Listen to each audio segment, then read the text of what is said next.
कोलकाता में महिला trainee doctor से दरिंदगी के बाद हुई हत्या के विरोध में saint RV convent school Baraut के छात्र छात्राएं प्रोटेस्ट के रूप में रैली निकालकर आरोपियों के खिलाफ नारेबाजी करते हुए फांसी की सजा दिए जाने की मांग की है।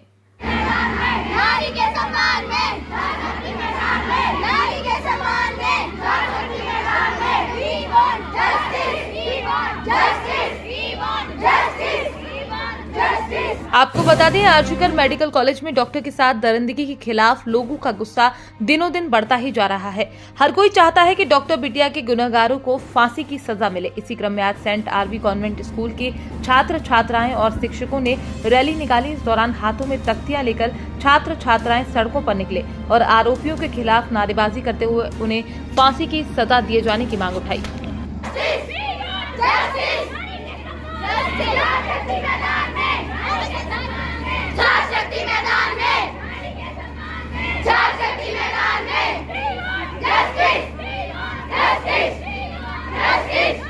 आज हमारे स्कूल से एक रैली निकाली गई, जन जागरूकता रैली, जिसमें कलकत्ता में हुए विभत्स कांड जो डॉक्टर साहिबा के साथ हुआ है उसके अगेंस्ट हमने प्रदर्शन किया है।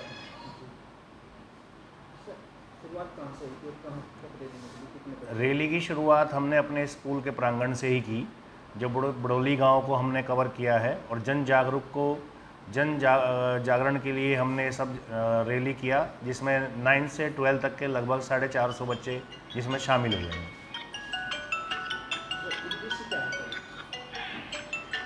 रैली निकालने का सबसे प्रथम उद्देश्य यही है कि ये जो विभत्स जघन्य अपराध गर्ल्स के लिए किए जा रहे हैं, कुछ दिन पहले निर्भया कांड दिल्ली में देखने को मिला और ऐसे छोटे मोटे पता नहीं कितने कांड ये हुए जा रहे हैं।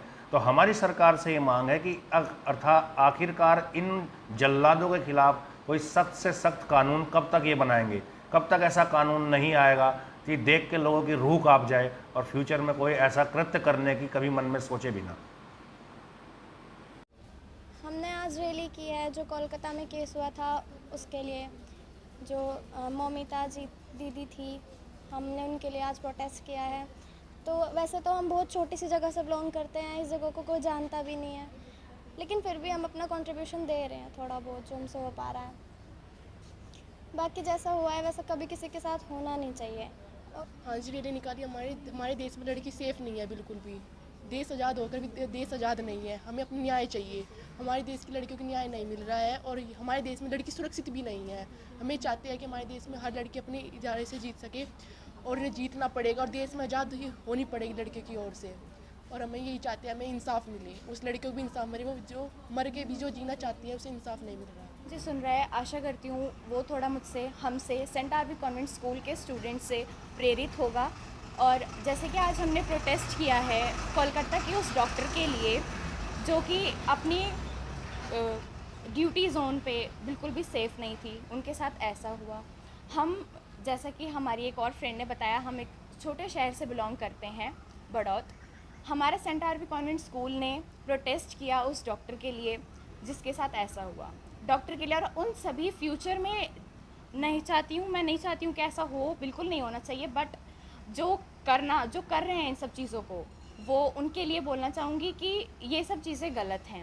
उस मौमिता देवी नाथ के लिए जो प्रोटेस्ट किया, रैली की अभी जाके, ताकि उसे हमारे ऐसे प्रोटेस्ट करने से शायद ही कोई एक लीग मिल जाए कि हाँ, हर एक हमारे देश से हर जगह से आवाज़ आ रही है कि हाँ, वी वांट जस्टिस, हर लड़की को इंसाफ मिलना चाहिए। अगर देखा जाए कि हमारी गवर्नमेंट भी इतना इस चीज़ को लेके सीरियस नहीं हो रही है, और अगर बैंक अकाउंट में चोरी होती है तो सडन ही उस चीज़ को लेके एक्शन स्टार्ट हो जाता है। बट जब इतनी सी चीज़ के लिए स्टार्ट हो रहा है एक्शन, तो फिर जब हम एक लड़की के लिए इतना नहीं कर सकते तो क्या करेंगे। अगर हमारे देश से हर जगह से ऐसे प्रोटेस्ट करना स्टार्ट हो गया तो फिर शायद उस लड़की को जल्दी इंसाफ मिल जाए। और मेरी अपने देश की गवर्नमेंट से रिक्वेस्ट है कि वो प्लीज़ जल्दी इस चीज़ को लेके एक्शन ले। ये पहले भी बहुत बार हुआ है और कि एक केस को इतने लंबे टाइम तक लेके चलते हैं, फिर जो ये काम करते हैं उनको ये नहीं रहता कि भाई तुम पकड़े जाओगे, और उनके मन में एक और ये आ जाता है कि हम चलो कर लेते हैं। ये सब उनमें ना तो कोई डर है ना कोई शर्म है। और एक और बात, जो ये चीज़ें होती है वो फर्स्टली स्टार्ट होती है हमारे घर से, हमारे पेरेंट्स से। अगर हमारे पेरेंट्स हर एक लड़कों को ये समझाएंगे कि हर लड़की का सम्मान करो और वे अच्छे से उनकी रिस्पेक्ट करें, तभी जाके हमारा देश आगे अच्छे से बढ़ सकता है और हर एक लड़की को इंसाफ मिल सकता है। वहाँ पे जब उसका रेप हुआ था या शायद कुछ हुआ था, तो वहाँ पे सुनाई दे रहा है कि एक लड़की भी थी उसके साथ। जब एक लड़की दूसरी लड़की का रेप होते देख सकते हैं, तो फिर इस इंडिया तो कुछ भी नहीं हो सकता है, कुछ भी नहीं। इंडिपेंडेंस डे बनाया, लड़की जब आज़ाद ही नहीं है तो इंडिपेंडेंस कैसा बना रहे हैं? लड़की तो आज़ाद है ही नहीं ना इस इंडिया में। अब मैं तो एक ही चीज़ कहूँगी, जिसने भी ये सब कुछ किया है उन लोगों को तो उनसे तो कोई सवाल जवाब करना ही नहीं चाहिए, सीधा उन्हें तो बीच चौराहे पे पब्लिक के सामने फांसी पे लटका देना चाहिए। ये कहना चाहूँगी कि हमारी जो गवर्नमेंट है वो बहुत ज़्यादा ही इररिस्पॉन्सिबल है। एक गवर्नमेंट कॉलेजेस में रैकेट्स चल रहे हैं, उसमें कुछ नहीं हो रहा। बहुत सारी लड़कियों की भी उन्होंने सुसाइड बताई है और हम नहीं जानते कि उन्होंने सुसाइड ही की थी, उनके साथ भी यही सब हुआ था। इस केस को भी सुसाइड बताने की कोशिश की गई, गवर्नमेंट कोई एक्शन नहीं ले रही है। बाहर के देशों में रेपिस्ट को या तो उनके हाथ काट दिए जाते हैं या फिर उन्हें फांसी पे चढ़ा दिया जाता है। इस देश में ऐसा कुछ नहीं है, कोई रिस्पॉन्सिबल नहीं है इस चीज़ के लिए, कोई नहीं मानता कि दूसरे की इज़्ज़त भी इज़्ज़त होती है। तो हम बस यही चाहते हैं कि हमारी जो गवर्नमेंट है वो कुछ एक्शन ले, बाहर के देशों से कुछ तो इंस्पिरेशन ले कि हमें भी अपनी बेटियों की इज़्ज़त बताने वाला। हमारे पार्लियामेंट में बहुत सारी लेडीज़ है, वो जब उन सब का उस लड़की का जो है साथ नहीं दे सकती, उसे इंसाफ नहीं दिला सकती, तो उनका वहाँ पे क्या काम है? जिन्हें हमने इतने चुन के वहाँ पे भेजा है, वो उसका साथ दे सकते।